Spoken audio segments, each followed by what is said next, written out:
The reason they were asking me how much money I make is because they were trying to calculate how much money that they were going to scam out of me. The reason that she took my phone, that I later realized, was that she didn't want me to possibly have my phone out and my camera going for what they were about to do to me. And what they did to me was so messed up, guys. Like, I'm kind of embarrassed to talk about it, but here it is, right? So hopefully, if I'm not in jail, you guys can see this video. Hey, my fellow travelers, welcome aboard the Flight Madness. It's your Captain Danny Flight here, your favorite American who lives in Asia. As some of you may know, I've been in China for over 10 years now, Asia for about 11 years, and the online English teaching that I've been doing has allowed me a lot of freedom to travel. And today, I'm angry. Why am I angry? Because this hospital screwed me over. Okay, so this hospital is called Chengdu Tianfu Hospital. It's located here in Chengdu, Sichuan province. I'm going to put all the information in the video so you guys can know to avoid coming to this hospital. Like, I see people going into the hospital right now. They're going in there to get screwed over. I want you guys to avoid my mistake. So how did I get screwed over by this hospital? Let me tell you the story. So I have been raw dogging it with my girlfriend, right? Like, you know, I've been raw dogging it for a while, and she wanted me to get an STD test. Now, I probably should have gotten an STD test before we started raw dogging, but that's a discussion for a different day, right? So it was a weekend. It was a weekend when I wanted to go get the STD test. And most normal hospitals were closed. Like most public hospitals, you can't really get the same day STD test. So I did a search on the Chinese internet, and then I came across this hospital right there, this hospital, Chengdu Tianfu Hospital. All right, so first of all, this hospital, they changed their name. They used to be named Chengdu Jiu Zhou Hospital, and then they changed it to Chengdu Tianfu Hospital. The reason they changed their name is because this hospital has so many terrible reviews. Like, they screwed over so many people that they had to change their name because people were getting wise to them, right? Like, the doctors inside are so evil, terrible. They scam people out of money.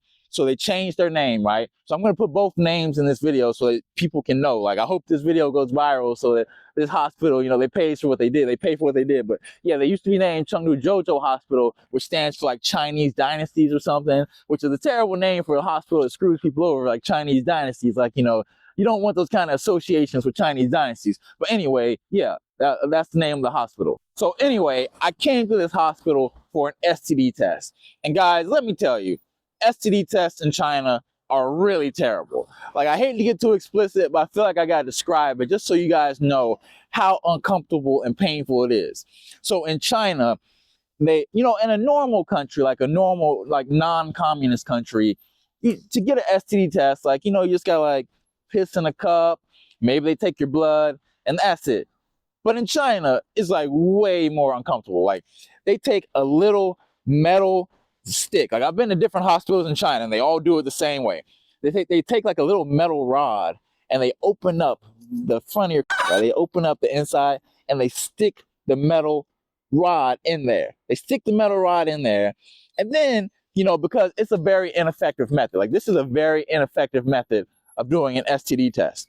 So they take the metal rod, they put it inside, and because it's not a good method of testing, you know, they gotta like move it around somewhere. They gotta move it around and collect the specimen. They want to make it as uncomfortable as possible for you so that you stop that behavior you're doing of hooking up with all the ladies, right? Real talk, like, I've made the commitment to never get STD tested in China again. So these days, whenever I want an STD test, I just fly over to Thailand. You know, it's only a 3.5-hour flight. Because Thailand, they do it like the normal way, right? They don't try to put a metal rod inside of you. So anyways, I came to this hospital, I got tested, and the doctor who gave me the test, he was like a Chinese guy in his, you know, mid-50s. You know, he was wearing like a mask on his face, right?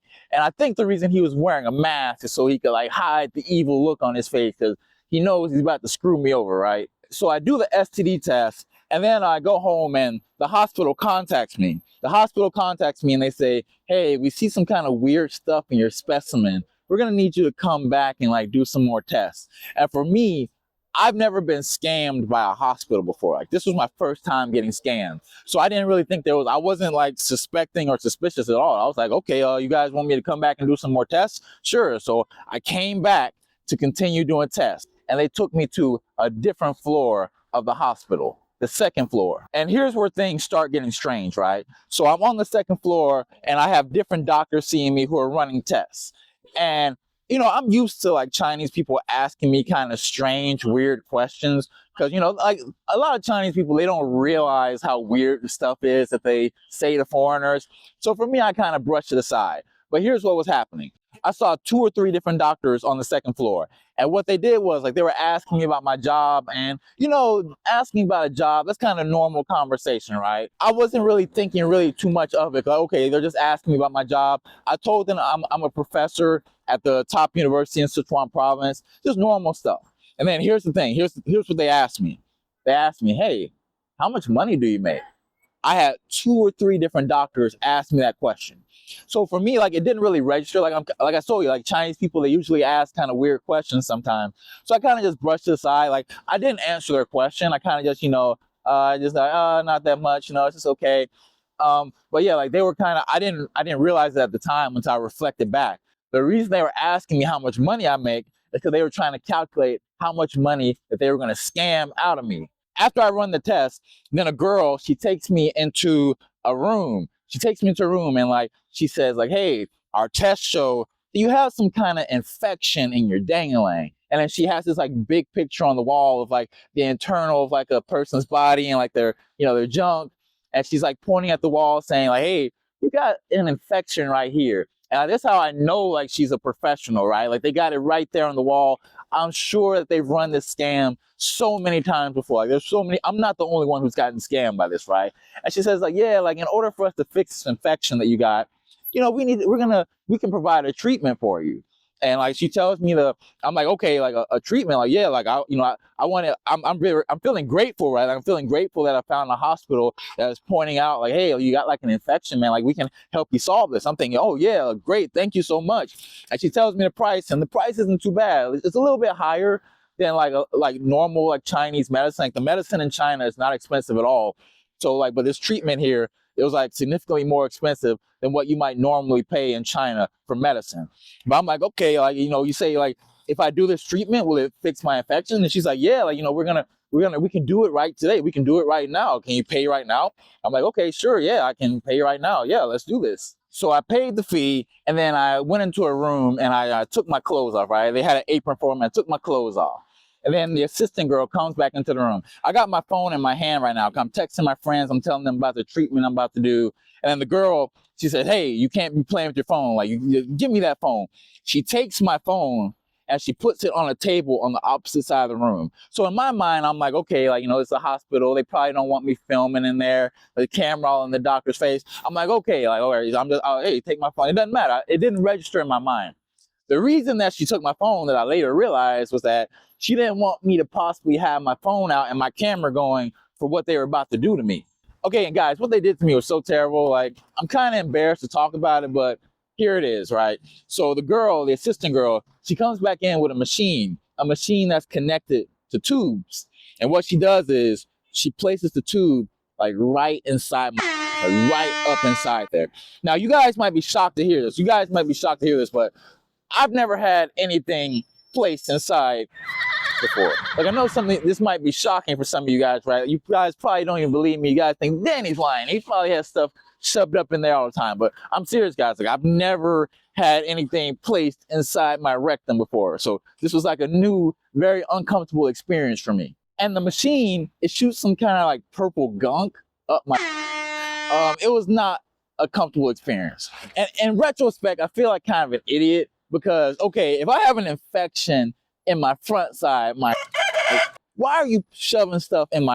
Like, it didn't register until later. So at this point, I'm feeling kind of skeptical about the hospital. Like, I'm not sure if it's a scam, but I just feel like they're not very professional. Like, the girl is shoving stuff inside me, just waving it around. She doesn't seem to care about me. But I'm not at the point where I'm sure like this is 100% a scam. So anyways, we finished that, and then I go downstairs and I have another swabbing. Like, they re-swab me just to retest me, right? At this point, I've paid for 2 STD tests and also a treatment. And after I do that, the doctor says like, hey man, you know, we ran the test. You still have an infection, bro. We still have an infection. Like the doctor, like the STD doctor, he tells me like, hey man, like we need to do one more treatment for you so we can be sure that we cleared out this infection, right? And for me, guys, you gotta see it from my perspective, right? Because for me, like, you know, I told you, like, I'm going pretty raw with my girlfriend all the time. Like, you know, we're doing it real big, y'all. We're doing it real nasty, real freaky, man. No rubbers. Like, that's how I do it, y'all. So yeah, like, I'm going raw with my girlfriend, you know, and I want to keep enjoying those raw dog good times, right? Like, and I don't want to, like, infect my girlfriend, because infecting your girlfriend, that's a surefire way to put a stop to the raw dog good times, right? And I'm not trying to do that. So, you know, the doctor's telling me, like, hey, you're gonna have to pay another treatment if you want to, you know, fix this problem, man. Because this problem, like, we can help you, but we need one more treatment. And I didn't want to be a cheapskate, right? Like, I didn't want to be a cheapskate and be walking around with an infection and possibly give it to somebody else, right? But at this point, I'm starting to feel a little suspicious, right? Like, I'm starting to feel like, hey, I think this hospital is trying to milk money out of me. And I tell the doctor, like, okay, like, I need some time to think about it. Can I go sit outside? And yeah, I go sit outside, and I'm texting my friends. And my friends are saying, like, yeah, man, it sounds like this hospital is running a scam on you. And while I'm sitting out there, there's another, like, a young Chinese guy sitting right next to me. And I asked him, like, hey, man, like, this hospital, like, you know, it seems like they're trying to, they try to sell you some treatments? And they said, yeah, like, they try to sell me some treatments, but, you know, I rejected it. And I said, hey, man, like, it seems like they sold me some treatments. Like, they tried to sell me the same treatment. So I think this hospital is, like, trying to run a scam.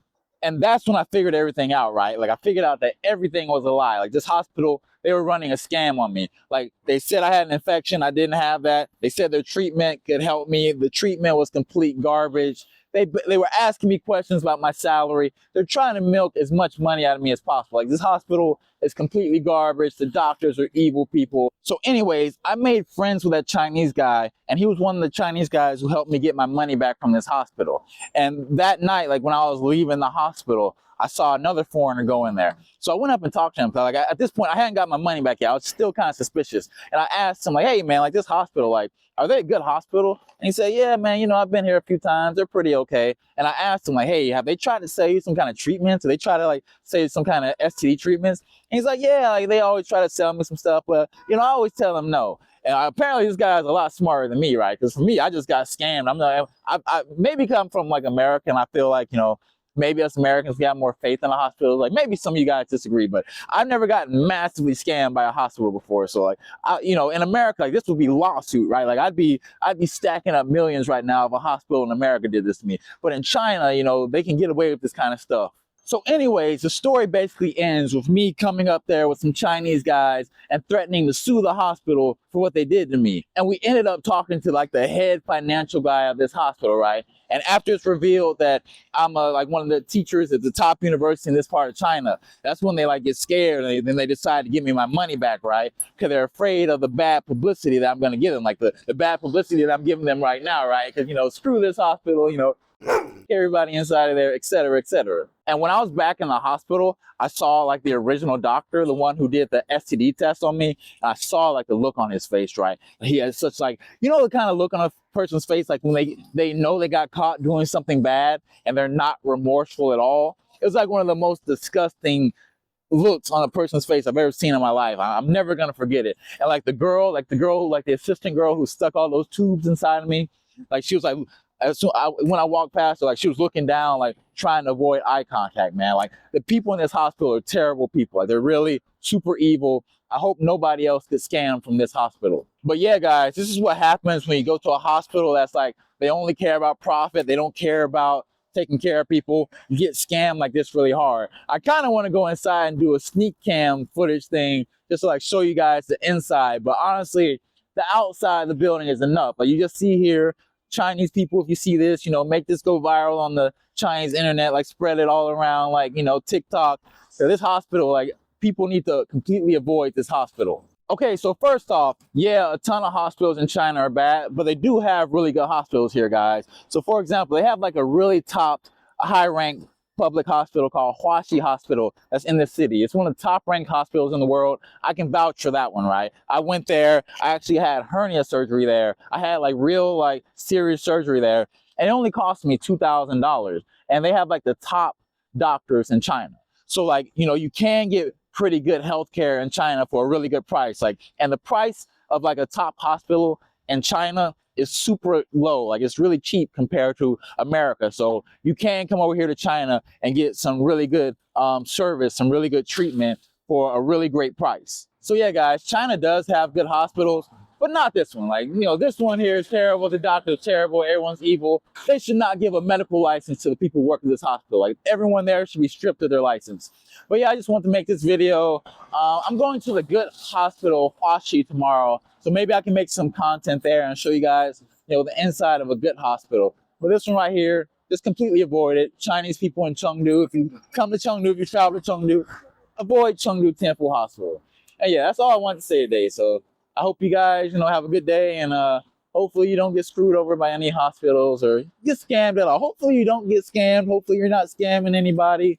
And yeah, I'll see you guys next time. I had to get out of there, man. Like, there were some people standing in front of the hospital, like they were looking at me filming. I think they were like about to call the police, man. I had to get out of there, man. So hopefully, if I'm not in jail, you guys can see this video and you can avoid that hospital. So yeah, I'll see you guys next time.